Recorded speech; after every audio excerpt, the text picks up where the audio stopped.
గతంలో జీతం ఎప్పుడు వస్తుందో తెలియదు, నెల చివరి వరకు కూడా జీతాలు రాని పరిస్థితి ఉండే. మొదటి నెల 4 తారీఖు నాడు జీతం ఇచ్చినాం, రెండో నెల 1 తారీఖు నాడే జీతం ఇచ్చినాం. వాళ్ళే ఆశ్చర్యపోతున్నారు, మా జీతం 1 తారీఖు నాడు మా ఖాతాలో పడ్డదంటే ప్రభుత్వ ఉద్యోగులు. అంటే పరిపాలనను దారిలో పెట్టే ప్రయత్నం చేస్తున్నాము. ఇంకా చాలా చేయాల్సింది ఉంది. రాత్రి పగళ్ళు మేము కష్టపడుతున్నాము.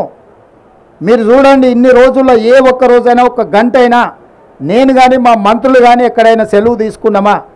ప్రతిరోజు ప్రతి నిమిషము పరిపాలనను దారిలో పెట్టి పేదలకు మేలు జరిగే విధంగా పేదలకు అందుబాటులో ఉండే పరిపాలన అందిస్తున్నాము. ఏ రోజు కూడా మేము ప్రజలకు అందుబాటులో లేము అనేదే లేదు. సచివాలయం ప్రజలది అని చెప్పి సచివులను కలుసుకోవడానికి ప్రజలు ఎవరైనా రావచ్చు అని స్పష్టంగా ఈరోజు అవకాశం కల్పించినాం. సచివాలయం ఎట్లుందో మేము వచ్చేవరకు మీడియా మిత్రులు లోపలికి రాలే, గేట్ బయటలుండి చూసుడే తప్ప లోపలికి రాలే. ఇవాళ స్వేచ్ఛగా మమ్మల్ని కూడా పోనీలా, సీతక్క పోతే పట్టుక పోలీసులు పట్టుకపోయారు, నేను పోతే పోలీసులు పట్టుకపోయారు. మా సంగతి కాదు, పోనీ మిమ్మల్ని ఇచ్చినట్టే మీకు కూడా అవకాశం రాలే. కానీ ఇవాళ అన్ని చేంబర్లు మీరు తిరిగే పరిస్థితి వచ్చింది. స్వేచ్ఛ అనేది ఈరోజు తెలంగాణ సమాజానికి కాంగ్రెస్ పార్టీ ఇచ్చింది. ఇక సంక్షేమం అభివృద్ధి కార్యక్రమాలు నిరంతరం తప్పకుండా వాటి అన్నిటిని కూడా కొనసాగిస్తాము.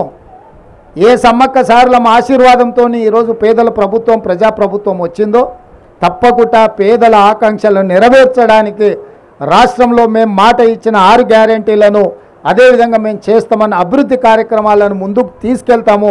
మీ అందరి సహకారం ఉండాలి. ఈ ప్రాంతాన్ని అత్యధికంగా నిధులతో జాతర వచ్చినప్పుడే అభివృద్ధి కాదు, జాతర కోసం నిరంతరం ఇక్కడ జరగాల్సిన అభివృద్ధిని కూడా స్వయంగా నేనే పర్యవేక్షించి మా ఇద్దరు సోదరిమణుల నేతృత్వంలో ఈ ప్రాంతాన్ని అభివృద్ధి చేసే బాధ్యత కూడా మేము తీసుకుంటాం. అదేవిధంగా మీకు కూడా 10 ఏళ్ళు మోసం జరిగింది మీడియా మిత్రులకు. మీ సమస్యలు కూడా తొందరలోనే ప్రెస్ అకాడమీ చైర్మన్ తొందరలోనే నియమించబోతున్నాం. వారి ద్వారా మీ సమస్యలన్నిటిని కూడా వివిధ సంఘాలతోటి మీతో చర్చించి మీ సమస్యల్ని పరిష్కరించే బాధ్యత మా ప్రభుత్వం తీసుకుంటుంది. ఇంకా 100 రోజులు కూడా కాలేదు, మేము వచ్చి 10 సంవత్సరాలు ఓపిక పట్టినరు. ఈ ప్రభుత్వం మీది, దీన్ని కాపాడుకునే బాధ్యత కూడా మీదే. తేవడంతోనే మీ బాధ్యత తీరలే, కుట్రలను కుతంత్రాలను తిప్పికొట్టడానికి కూడా మీ సహకారం ఉండాలి. ఈరోజు వెనకంగా అక్కడంగా ఇక్కడంగా ఇద్దరు పొద్దుటిపూట ఒకటి మాట్లాడుతారు, చీకటి ఇంకోటి మాట్లాడుకుంటారు. వాళ్ళిద్దరి మధ్యలో ఉన్న సమన్వయం మీకు అర్థమయ్యే ఉంటుంది. 7 సీట్లు కేసీఆర్కు, 10 సీట్లు బీజేపీకి అని మాట్లాడుకొని ఏదైతే ఎన్నికలకు రాబోతుందో రాబోయే పార్లమెంట్ ఎన్నికలలో వీళ్ళిద్దరి చీకటి ఒప్పందాన్ని కూడా తిప్పికొట్టే బాధ్యత మీడియా మిత్రుల మీద ఉన్నది. తప్పకుండా ఈ ప్రభుత్వం మీది, మీ సమస్యలను కూడా పరిష్కరిస్తామని చెప్పి మీడియా మిత్రులకు తెలియజేస్తూ సెలవు తీసుకుంటున్నాను.